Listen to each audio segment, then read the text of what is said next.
Hello students, आज हम देखेंगे science chapter 6 physical and chemical changes. जैसा कि हम जानते हैं कि हमारे आसपास या फिर ये बोलो कि हमारे सराउंडिंग्स में बहुत सारे चेंजेस होते रहते हैं। मैं ऐसा बोलोगे change is a continuous process. हमारे आसपास जो चेंजेस होते रहती है वो क्या होती है, वो कंटिन्यूस होते रहती है। हम ये बोल सकते हैं कि बदलाव ही क्या है, प्रकृति का नेचर है। जो हमारा प्रकृति है उसका नेचर क्या है, बदलाव है। हमेशा वो चेंज होते ही रहता है, कुछ ना कुछ चेंजेस होती ही रहती है, उसमें कंटिन्यूस चेंज होते रहता है। It is the law of nature. ठीक है, तो पहले तो कुछ एग्जांपल्स देख लेते हैं इस चैप्टर को समझने के लिए कि किस तरीके के चेंजेस जो है हमारे सराउंडिंग्स में होते हैं। जैसे अगर मैं ये लूँ कि चेंज इन साइज़, है ना। अगर मैं बोल रही हूँ कि हमारे सराउंडिंग में चेंजेस होते रहते हैं, तो साइज़ में चेंज होगा, टेम्परेचर में चेंज होगा, पोजीशन में चेंज होगा, फिर कलर में चेंज होगा, उसके कोई भी सब्सटेंस है तो उसके स्टेट में चेंज होगा। तो इस तरीके से चेंजेस होते रहते हैं। तो मैं अगर लूँ पहले कि चेंज इन साइज़, तो कैसे चेंज में साइज़ में चेंज होगा। देखिए, हम जो है हमारा हाइट, हम जब छोटे होते हैं तो धीरे धीरे करके क्या होता है, हमारा हाइट जो है वो इंक्रीज़ होता है। तो ये इस तरीके का चेंज होता है। हमारे नेल्स बढ़ते हैं, हमारे हेयर्स बढ़ते हैं। और फिर अगर हम प्लांट्स एंड एनिमल को देखें तो प्लांट और एनिमल भी धीरे धीरे क्या करते हैं, वो ग्रो करते हैं। तो उनमें भी ये चेंजेस देखने को मिलता है, उनके साइज़ में चेंजेस देखने को मिलता है। फिर अगर हम टेम्परेचर की बात करें तो टेम्परेचर में भी चेंजेस होता है। अगर हम डे में देखते हैं, दिन में देखते हैं तो टेम्परेचर बहुत ज़्यादा होता है, लेकिन जब हम नाइट की बात करते हैं तो नाइट में क्या होता है, थोड़ी मॉइस्चर होने के कारण, थोड़ी जो है नमी होने के कारण क्या होता है, हमें ठंडक मिलती है। तो क्या इस तरह का टेम्परेचर जो है वो चेंज होते रहता है, दिन में कुछ और होता है, रात में कुछ और रहता है। फिर है चेंज इन पोजीशन। अगर हम पोजीशन की बात करें तो जो हमारा सोलर सिस्टम है ना, सोलर सिस्टम है, सोलर सिस्टम के सारे प्लैनेट्स जो है वो सन के चारों ओर क्या करते हैं, घूमते हैं, घूम रहे हैं, है ना। तो धीरे धीरे करके उनके भी पोजीशन में चेंजेस होता है, वो एक जगह से दूसरी जगह जाते हैं। फिर हम देखते हैं कि चेंज इन कलर, कलर में भी चेंजेस होते रहता है। इसका एक एग्जांपल जैसे सनराइज़ और सनसेट। जब सनराइज़ होता है तब उस समय जो हमारा एटमॉस्फेयर होता है उसका कलर चेंज रहता है, और सनसेट में क्या हो जाता है, कलर चेंज हो जाता है, थोड़ा ब्लैकिश हो जाता है। ठीक है, और उसके बीच में एकदम ब्लूइश रहता है, स्काई ब्लू रहता है, ये बहुत ज़्यादा तेज़ चमक रहती है दिन में। तो इस तरीके का क्या होता है, कलर चेंज देखने को मिलता है। फिर अगर हम स्टेट की बात करें, चेंज इन स्टेट, तो क्या होता है, स्टेट मीन्स जैसे कोई अगर चीज़ लिक्विड है तो लिक्विड से वो गैस में चेंज हो रहा है। तो इस तरीके से लिक्विड जो स्टेट है वो गैस के स्टेट में चेंज हो रहा है। जैसे हम गर्म पानी लेते हैं, पानी को गर्म करते हैं, तो पानी गर्म होने के बाद फिर वो क्या होता है, वो जो है भाप के रूप में क्या होता है, ऊपर बाहर निकलता है, तो ऊपर जाता है। तो क्या हो रहा है, लिक्विड से गैस के फॉर्म में वो चेंज हो रहा है। आइस को जब हम हीट देते हैं तो वो भी लिक्विड स्टेट में चेंज हो जाता है। तो इस तरह के चेंजेस क्या है, हमारे डेली लाइफ में या हमारे सराउंडिंग्स में क्या होते हैं, हमें देखने को मिलते हैं। ये फिज़िकल चेंजेस भी हो सकता है और केमिकल चेंजेस भी हो सकता है। ठीक है, फिर यहाँ पे भी बोला जा रहा है कि ये देखो, यहाँ से हम स्टार्ट करते हैं चैप्टर। जैसे मैंने ये एग्जांपल के तौर पे आपको बताया कि किस तरीके के चेंजेस होते हैं। यहाँ पे कुछ चेंजेस हैं, जैसे कि हम अगर शुगर को पानी में डिज़ोल्व करें तो हमारा शुगर सॉल्यूशन तैयार हो जाता है। तो इस तरीके से ये चेंजेस देखने को मिलती है। फिर similarly setting curd from milk is a change. जब हम मिल्क में जो है थोड़ा सा दही डाल देते हैं तो वो दही पूरी तरीके से दही बन जाता है। तो इस तरीके का चेंजेस देखने को मिलता है। उसके बाद फिर है कि अगर हम रबर को स्ट्रेच करते हैं तो क्या होता है, वो खिंचता है, स्ट्रेच होता है वो, और उसके बाद फिर वापस क्या हो जाता है, अपनी पोजीशन में आ जाता है। तो इस तरीके के चेंजेस हमें देखने को मिलते हैं। ठीक है, फिर है कि फिर लिखा है कि आपके बुक में ये लिखा हुआ है कि ये सारे चेंजेस क्या हैं, हमारे फिज़िकल और केमिकल चेंजेस है। जो हमारा चैप्टर है फिज़िकल एंड केमिकल चेंजेस के बारे में हमें पढ़ना है। तो ये सारे ही चेंजेस फिज़िकल होते हैं, केमिकल चेंजेस के एग्जांपल होते हैं। इससे पहले फिज़िकल चेंजेस और केमिकल चेंजेस बताने से पहले मैं एक और बात बताना चाहूँगी कि आपने क्लास 6 में पढ़ा है कि चेंजेस 2 टाइप के होते हैं, रिवर्सिबल और इरिवर्सिबल। रिवर्सिबल मीन्स कि जो जिससे या फिर ये कहूँ कि changes that can be reversed. मतलब अगर हम किसी चीज़ को, किसी सब्सटेंस को किसी और फॉर्म में चेंज कर रहे हैं तो उस फॉर्म को हम पहले फॉर्म में फिर से ला सकते हैं, उसे हम बोलते हैं रिवर्सिबल चेंजेस। ठीक है, you can obtain the changed substance in its original form. जो सब्सटेंस है उसे हम क्या कर सकते हैं, उसके ओरिजिनल फॉर्म में फिर से चेंज कर सकते हैं, इसे बोलते हैं रिवर्सिबल। ठीक है, reversible changes. And no new substance formed.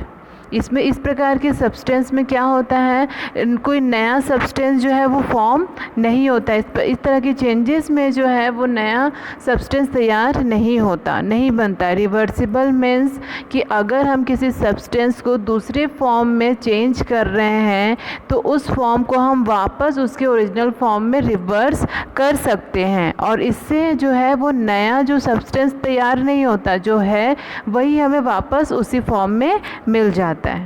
ठीक है, फिर हमने पढ़ा था इरिवर्सिबल चेंजेस। ठीक है, तो इस तरह की चेंजेस में क्या होता है कि changes that can not be reversed. ये जो भी चेंज होता है उस चेंजेस को हम फिर से रिवर्स नहीं कर सकते, और ये चेंजेस जो है वो परमानेंट होता है। ठीक है, और इससे न्यू सब्सटेंस फॉर्म होते हैं। You can not get the original substance. अगर हम इसमें क्या करें, कोई सब्सटेंस को किसी और फॉर्म में चेंज कर रहे हैं तो हम उस फॉर्म को उसके ओरिजिनल फॉर्म में फिर से चेंज करके नहीं ला सकते। ठीक है, रिवर्सिबल चेंजेस का एक एग्जांपल है रबर। जैसे मैंने बताया कि रबर को हम स्ट्रेच करते हैं तो स्ट्रेच करने के बाद क्या होता है, वो एक फॉर्म में चेंज हुआ, दूसरे फॉर्म में चेंज हुआ, वो खींचा, फिर जैसे ही हमने उसको छोड़ा तो वापस वो क्या हो गया, अपने ओरिजिनल फॉर्म में आ गया, जैसा कि हम लोग इस तरीके से करते हैं। तो ये है रिवर्सिबल चेंज का एग्जांपल। और इरिवर्सिबल चेंज का एग्जांपल ये है कि अगर हम किसी कागज़ को जलाते हैं, है ना, अगर हम किसी कागज़ को जलाते हैं तो जलाने के बाद वो क्या हो जाता है, राख के फॉर्म में चेंज हो जाता है और उसमें से धुआं निकलने लगती है। लेकिन अगर हम चाहें कि उसे फिर से हम कागज़ में चेंज कर दें, उसके ओरिजिनल फॉर्म में चेंज कर दें, तो क्या ये पॉसिबल है? नहीं। तो ये क्या है, इरिवर्सिबल जो है चेंज है। और इससे क्या, जैसे मैंने बताया कि इरिवर्सिबल जो चेंज होता है उसमें न्यू सब्सटेंस फॉर्म होते हैं। तो जैसे मैंने बताया कि कागज़ को हमने जलाया तो उससे न्यू सब्सटेंस क्या बना, राख, जो ऐश होता है राख बना, और क्या हुआ, उससे धुआं निकला। तो ये 2 चीज़ें बनी, उससे न्यू सब्सटेंस का फॉर्म हुआ। ठीक है, तो ये है रिवर्सिबल एंड इरिवर्सिबल चेंजेस जो कि हमने क्लास 6 में पढ़ा था। अब हम स्टार्ट करेंगे हमारा मेन जो है इस चैप्टर का कि फिज़िकल एंड केमिकल चेंजेस। तो हम देखते हैं फिज़िकल चेंजेस क्या होता है। फिज़िकल चेंजेस के इसमें बहुत सारे एक्टिविटीज़ दिए हुए हैं। ये देखिए, स्टार्ट करते हैं। ये है फिज़िकल चेंजेस जिसके बहुत सारे एक्टिविटीज़ दिए हुए हैं। इन एक्टिविटीज़ को आप एक बार रीड कर लेंगे कि वो उसमें किस तरीके से चेंज होते हैं, क्या होता है। मेन हमको पढ़ना है यहाँ से कि क्या होता है फिज़िकल चेंजेस। ठीक है, physical changes means properties such as size, color and state of a substance are called its physical properties। अगर किसी सब्सटेंस के शेप, साइज, कलर और स्टेट जो होता है वो क्या कहलाता है, उसका फिजिकल प्रॉपर्टीज़ होता है। ठीक है। A change in which a substance undergoes a change in its physical properties is called a physical changes. अगर किसी सब्सटेंस के फिजिकल चेंज में, फिजिकल प्रॉपर्टीज़ में कुछ चेंजेस आता है तो उसे हम कहते हैं फिजिकल चेंज। मतलब अगर किसी सब्सटेंस के शेप, साइज, कलर या स्टेट में चेंज आता है, चेंज होता है, तो उसे हम बोलते हैं physical changes. A physical change is generally reversible. जैसे मैंने बताया कि फ़िज़िकल चेंज क्या होता है, रिवर्सिबल होता है। रिवर्सिबल मीन्स कि फ़िज़िकल चेंज को हम उसके ओरिजिनल फॉर्म में रिवर्स कर सकते हैं। In such a change no new substance is formed. और रिवर्स, जैसा मैंने पहले ही बताया कि रिवर्सिबल जो चेंजेस होता है उसमें न्यू सब्सटेंस फॉर्म नहीं होते हैं। ठीक है, हम उसके ओरिजिनल फॉर्म में चेंज कर लेते हैं बट न्यू सब्सटेंस फॉर्म नहीं होते हैं।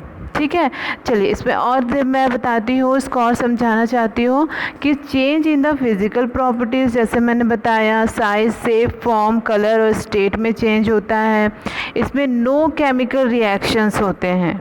इसमें केमिकल रिएक्शंस बिल्कुल भी नहीं होते। केमिकल रिएक्शंस होने के बाद ही क्या होता है, जो उसका किसी भी सब्सटेंस का अगर चेंज होता है तो उसे हम ओरिजिनल फॉर्म में चेंज, उसको रिवर्स नहीं कर सकते। इसलिए इसमें क्या होता है, कोई केमिकल रिएक्शन नहीं होता है। इसमें no new substance is formed. Physical change में कोई नया सब्सटेंस फॉर्म नहीं होता है और देयर आर रिवर्सिबल। ठीक है, हमने यहाँ तक समझा। अब मैं इसका एग्ज़ाम्पल के थ्रू आपको समझाती हूँ। जैसे आइसक्रीम है ना, आइसक्रीम है, आइसक्रीम को जब वो मेल्ट होता है तो क्या होता है, आइसक्रीम क्या होता है कि वो सॉलिड फॉर्म में होता है, जब वो मेल्ट होता है तो वो लिक्विड फॉर्म में चेंज हो जाता है। ठीक है, हमने देखा है ये सारी चीज़ें। जब हम आइसक्रीम खाते हैं तो जब उसको हीट मिलने लगती है, टेम्परेचर मिलने लगता है, हम खाने में उसको देरी कर देते हैं तो हीट मिलने के कारण धीरे धीरे वो क्या हो जाता है, वो मेल्ट होने लगता है, वो लिक्विड फॉर्म में होने लगता है। ठीक, तो ये तो हुआ फिज़िकल चेंज। ठीक, अब इस मेल्ट जो लिक्विड जो आइसक्रीम है, अगर हम उसको चाहे उसको फ्रीज़र में रख दें तो क्या होता है, वो फिर से सॉलिड फॉर्म में, उसके ओरिजिनल फॉर्म में वापस आ जाता है, रिवर्स हो जाता है। तो ये हुआ हमारा रिवर्सिबल चेंज का example. Reversible change means physical change. ठीक है, ऐसी बलून्स है, हम बलून्स को भी लेते हैं कि बलून्स क्या होता है, जब हम उसमें गैस डालते हैं, उसे फुलाते हैं तो क्या हो जाता है, वो फूल जाता है, उसके साइज़ में चेंज हो जाता है, उसके शेप में चेंज हो जाता है। ठीक है, लेकिन फिर जब हम उसके अंदर देखिए, हम फिज़िकल चेंज का हम एक और एग्ज़ाम्पल ले सकते हैं। जैसे मैं बता रही थी कि बलून्स है, बलून्स को जब हम उसमें एयर डालते हैं तो क्या होता है, वो फूल जाता है, अपने साइज़ और शेप को, उसका साइज़ और शेप चेंज हो जाता है, वो फूल जाता है। ठीक है, जब हम उसमें से एयर निकालते हैं तो वापस वो अपने ओरिजिनल फॉर्म में आ जाता है। तो ये भी हुआ क्या, फिज़िकल चेंज का एक एग्ज़ाम्पल। फिर नेक्स्ट एग्ज़ाम्पल था बॉइलिंग। बॉइलिंग मतलब मीन्स कि इसके स्टेट में चेंज होना, सब्सटेंस के स्टेट में चेंज होना। जैसे अगर हम गर्म पानी ले रहे हैं, वाटर ले रहे हैं किसी बर्तन में और उसे गर्म कर रहे हैं, तो गर्म करने के कारण क्या हो रहा है, जो पानी है वो इवेपोरेट होकर के ऊपर की ओर जा रही है। ठीक है, गैस फॉर्म में चेंज हो रही है, तो ये हुआ फिज़िकल चेंज। लेकिन जब हम उसी जो गैस को किसी और बर्तन में उसको कलेक्ट कर रहे हैं तो हमें क्या हो रहा है, वापस फिर से लिक्विड फॉर्म में वाटर मिल रहा है। तो ये हुआ रिवर्सिबल चेंज। ठीक है, फिज़िकल चेंज में रिवर्सिबल चेंज हुआ, जो हमारा ओरिजिनल सब्सटेंस था वो हमें वापस मिल